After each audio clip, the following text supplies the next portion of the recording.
Greetings, fellow ukuleleans. Jeff Weinberger coming at you here with a new tutorial.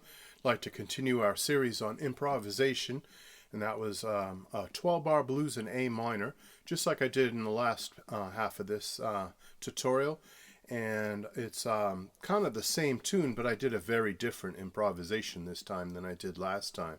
Maybe I used a couple of the same licks, but what I did was I took a motif that I learned a long time ago from John Coltrane, a little 3-note melody from a song of his called Equinox. His song goes...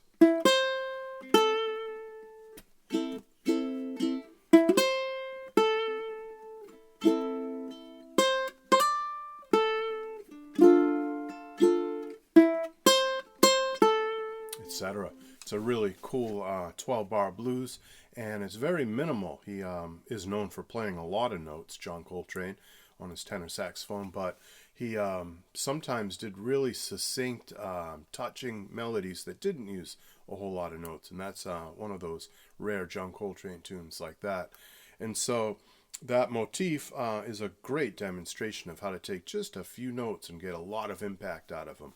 Just those 3 notes. So what are those 3 notes? Well, it's E. That's the 5th of an A minor chord. That's one of the chord tones. A, B, C, D, E. So that's kind of easy to understand why he chose that. The 5th is always a strong note to play over a chord.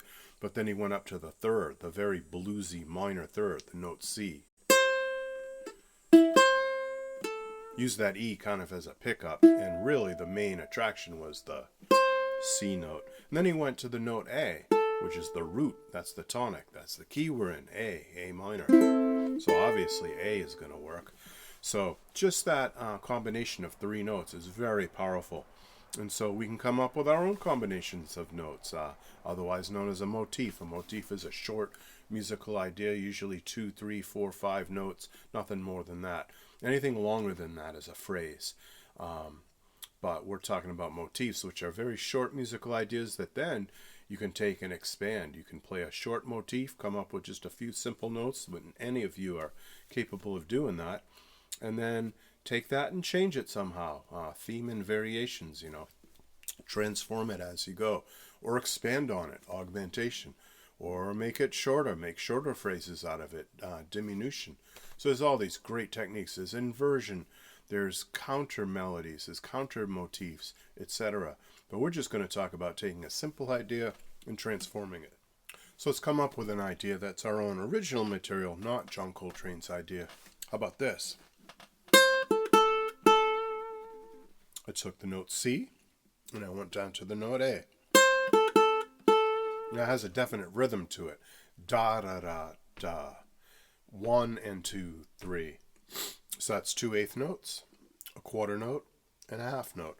1 and 2, 3, 4. 1 and 2, 3. Very simple rhythm, very simple notes, only 2 of them. Do that again maybe. Now move it up to D minor. How did I do that? How did I move it up to D minor? Well, I know D minor is 4 notes away from A minor. 4 chords away, 4 notes away. A, B, C, D, up a 4th, up 4 fingers. And so I went up a 4th.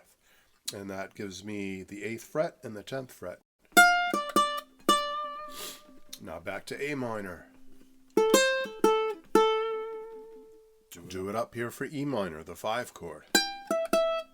Back to D minor, the 4 chord. And back to the 1 chord, A minor. So again.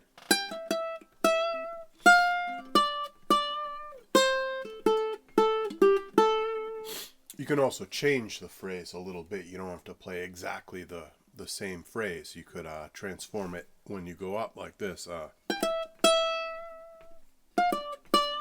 Play them quicker like that, or play more notes.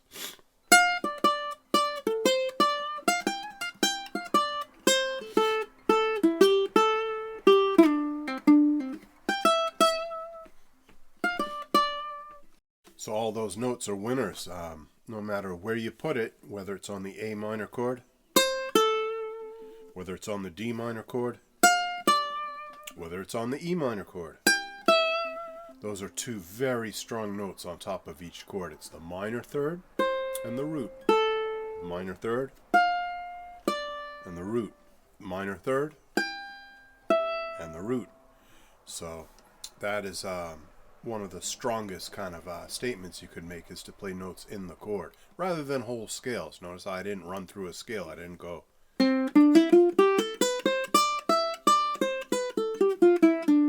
Sometimes we think the key to soloing and improv is scales, and that has a lot to do with it, but knowing the notes of the chord and choosing nice little melodies, motifs, that use the notes of the chord can be a lot stronger than just scales by themselves. Any combination of these, of course, and then you're really talking. If you're using chord tones and you're using scales, that combine is a powerful thing. So maybe a little bit of chord tone action, maybe a little scale action.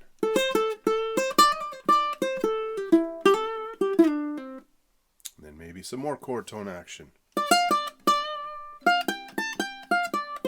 little scale action, back to the first chord.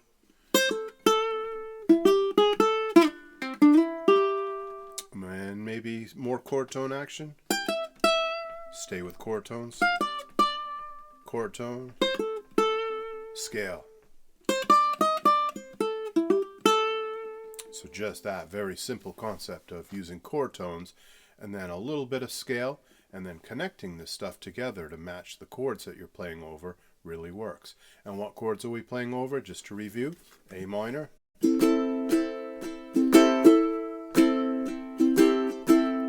now D minor, back to A minor, got an E minor, D minor, A minor.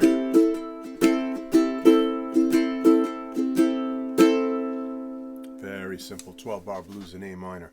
Alright, ukulele people, hope you enjoyed that. Be sure to subscribe, be sure to like, be sure to click notify. I will leave a link down below that will give you access to my Patreon page, where all the handouts, all the additional materials, and everything related to this lesson are available. So be sure to check that out. Alright, ukulele people, you take care. Bye-bye.